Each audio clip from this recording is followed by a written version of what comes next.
Okay, today we are looking at the dangers of radiation. If you're interested in the uses of radiation, please watch that video to see a thrilling overview of those. So, too much exposure to radiation is dangerous. Duh.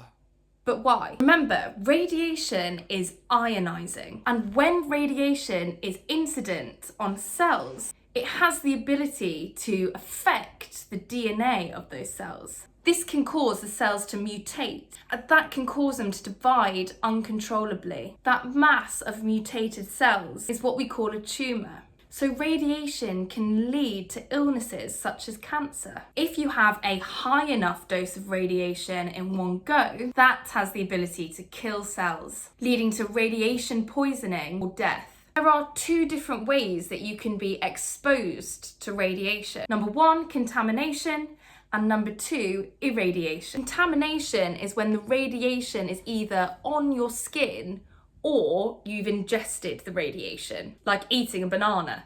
Irradiation is when the radioactive source is at a distance from the person. And different types of radiation are more or less dangerous depending on if you're interested in contamination or irradiation. Alpha particles are the most dangerous for contamination. That's because alpha particles are the most ionizing, so they can do the most damage to your cells. Gamma is the least ionizing radiation, so that's the least dangerous for contamination. However, irradiation is a different story. Even though alpha particles are the most ionizing radiation, they are absorbed by a few centimeters of air. So, if the source is away from the person, most alpha particles won't be able to reach the person in the first place. Since gamma is the most penetrating of our sources of radiation, it is the most dangerous. That's because it can reach the body and it is still ionizing radiation. So, how can we prevent contamination and irradiation? We can use any of these things.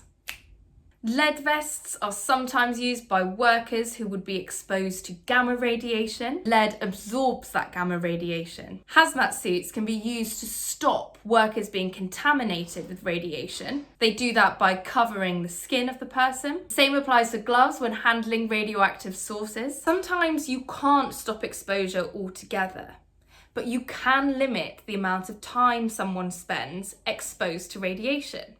In hospitals, doctors and nurses wear badges that have photographic film in them. Film darkens as radiation is incident on it. The darker the film, the more radiation a doctor or nurse has been exposed to. Once the film gets too dark, they should remove themselves from the source of that radiation. If you liked the video, please do like and subscribe. Please make sure you download the notes. They give a concise difference between contamination and irradiation, and the links between our safety devices and how they stop dangerous levels of exposure to radiation. Okay, thanks for watching.